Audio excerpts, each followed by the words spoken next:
So this video is about the copyright infringement case between Ironman 4x4 and Offroad Animal. In the video I'm going to explain what happened, the implications, and you're going to hear firsthand from both the managing director of Ironman and Offroad Animal so they can give their side of the story.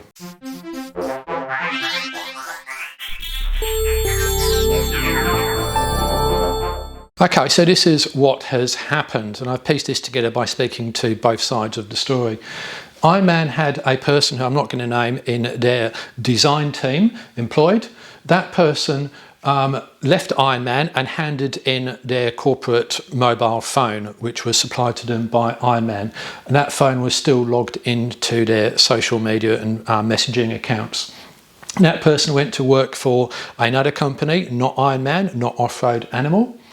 And person X then corresponded with Offroad Animal about employment and IP that could be brought, and this correspondence was noted by Ironman on the phone. Person X was employed by Offroad Animal and used Ironman's scan IP, we'll come to that, to create a bull bar preview. And a court case happened. Offroad Animal settled with Ironman out of course, and somewhere along the line Offroad Animal made negative comments about Ironman on social media. Alright, so what exactly has been done wrong? Now, disclaimer, I'm not a lawyer, so this is not a legal interpretation. I'm just reading this document which is publicly available. You can do the same. So copyright was infringed for bull bars, that's what it says up the top there. So Offroad Animal ended up using Ironman's IP. An ex-Ironman employee passed confidential information to Offroad Animal, which is a breach of their employment agreement with Ironman, and false representations made about Ironman by Offroad Animal on social media. Those are the 3 points. Now, what was taken? Well, there are 53 files listed in the court documents. Offroad Animal claimed that they're not identifiable as Ironman. They only used a few of them, but all of those files are listed there, and there's the link to the full list if you're interested.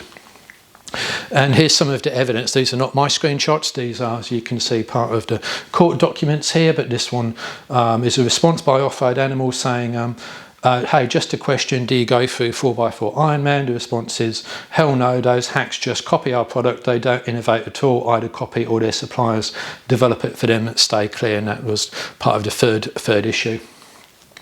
So what was the penalty, the settlement out of court? Well, there's 6 respondents. I'm not a lawyer, so I don't know why there's 6 respondents, but essentially it's the person, it's the employee, and it's also Offroad Animal, and the penalty is that employee has to pay $120,000 to Ironman, and Offroad Animal has to pay $330,000. So, and then that will be the end of the matter. So the way I read it is that there's a few lessons from this. One is check the validity of all IP that you use, ensure that you do have a permission to use it or it is in fact yours, even if it's coming by third parties. 2, don't defame your competitors. I find that generally the best companies actually talk highly of their competitors and say, yeah, they do a good job, we do a good job, now here's why we think our approach is better. Then that one, and that to me sort of builds credibility. Defaming someone else hasn't really been found to be very effective in my experience. And remember that if you have a company mobile phone, companies these days typically have a clause in the employment policy which says that they can check it at any time because they have given you the phone, and therefore they can look at your private messages. That's a completely different subject, which as an automotive journalist I'm not going to get into. I'm just stating that is by no means unusual. All right, now for the rest of the video, you're going to hear from both Ironman and Offroad Animal. Well, thanks for joining me, Tom. You're the Managing Director of Ironman 4x4. And could you tell us exactly what's happened with the theft of the copyright, please, as ruled by the court? Look, what transpired is we learned that information that was our own design and our own intellectual property had left our control, and we issued proceedings in the federal court to protect the company and protect our designs and our copyright. Okay. What exactly was taken? Was some drawings that in particular pertain to some new vehicles that we had been designing a suite of products for the new generation Ford Ranger and the Land Cruiser 300 series. Okay. How did you know the information had been taken? There was conversations on a mobile phone that was still logged into the account of the person who left the company. So that was a company mobile phone? Yes, it was. Okay, so that's how you came to access. So did the employee return the phone and then it was looked at then? Or what? Well, it wasn't looked at initially, but we were firing it up to give it to a new employee, and it was still logged in on social media. Okay, and what did those messages tell you? It told us that that designs and data had been copied and were no longer in the possession of the company. It had left the company's control. Okay. Was any of those, or was that property, intellectual property, marked as Ironman property in any way? It was evident because the equipment we use, the scan data, is extremely precise, and we were able to easily recognise it as our scan data and our copyright designs. Okay. Would someone else have been reasonably able to identify that it was Ironman IP? Unquestioningly. How would they be able to do that?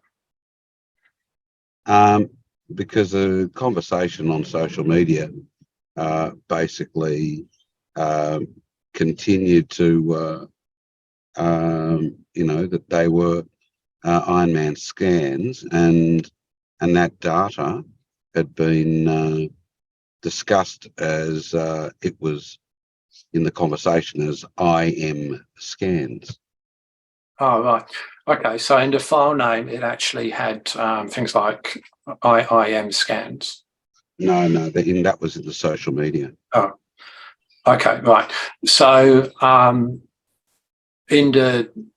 so you saw a conversation there which clearly indicated that your ex-employee knew about the data and was handing it to a third party.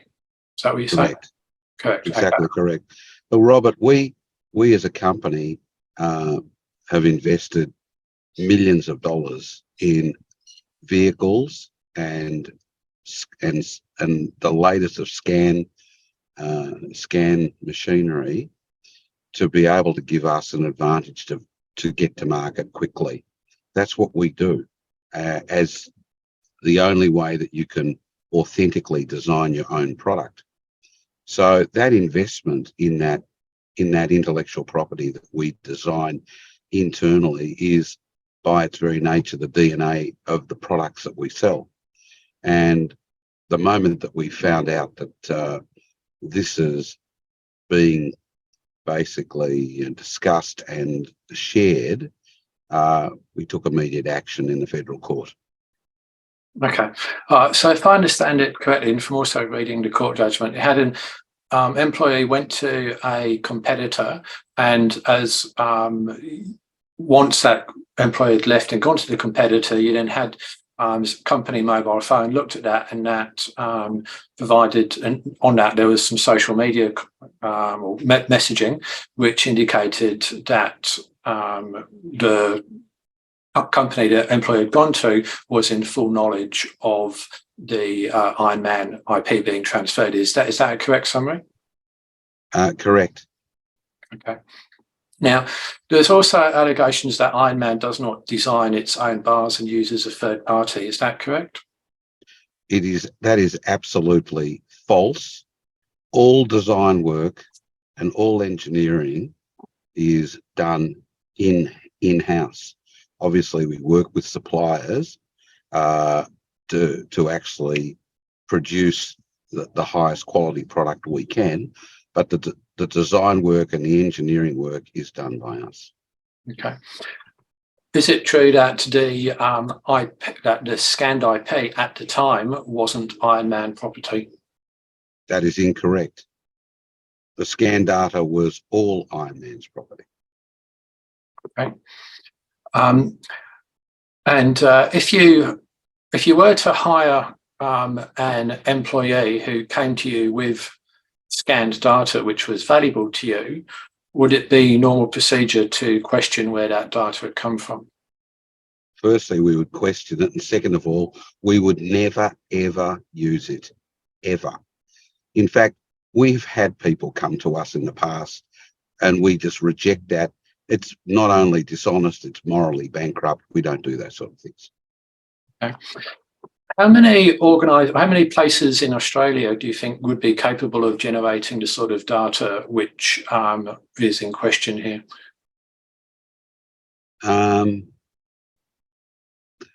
Look, there's no shortage. There's probably, I don't know, 10, 12 companies that have the capabilities of doing this. So it's not, what we do is not unusual. What is important here is the speed to market. It's really important that not only you have great product, but you get to market quickly. I think we're one of the few companies that I know of in the world that actually has millions of dollars of vehicles which they buy for the purpose of doing their own development, apart from an R&D team of 20 people. So our investment in the authenticity of the product is paramount to the forward thrust of our business. I mean, I know other companies that took months to be able to procure a vehicle and put this scan data into the field. It really is a game of speed to market, not only just getting a product, but it's great product and the speed. And we have the ability to do this at scale because of our investment. Okay. Does Ironman do its own scan data, or is that outsourced to a third party? We do all our own scan data.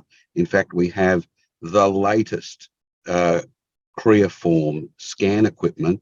Our scanner is in excess of $200,000 worth of equipment, okay, in one of our scanners. We have scanners globally across all our operations in the Middle East, Australia, America, and Thailand. Okay. All right. So finally, is there anything else you'd like to say about this matter? It saddens me that after all of the years of running a business, that I would actually have to go to court to defend myself on a matter such as this. I employ people to give them the best opportunity for themselves and their lives, and to have this happen is a real disappointment. And then further on, to have another company basically slander us and accuse us of not being original, of being inauthentic, is both hurtful and personal. Running a business is a very personal thing. We've been in business 65 years, unbroken, owned by one family. And, for someone to say that our products don't apply or comply with ADR is just absolutely not correct. So on the subject of sliding innovation, one of the allegations which was made in the court hearing was that Ironman copied the style of other manufacturers. What's your reaction to that? There was no copying of any style of anybody else's bar. All the designs of our new RAID programmer bull bars are all come and designed in-house from us. Look, bull bars can be either a triple hoop or they can be a new modern style of what we call our RAID style of bull bars. To the untrained, they all may look similar, but they are all different. All of our bars are thicker material. All of our bars have distinctive design features and unique features to the bar. We copy nobody, and we design product for the consumer that not only is the very best it can be, but it's also designed to give the consumer a great price opportunity as well, without compromise to quality. But, you know, you can put 10 different bars up, and to the untrained, they all look the same. But I can tell you all bars are different. Okay. All right. Thanks very much, Tom. Anything else in closing? No, that's great, Robert. And I thank you very, very much for your time.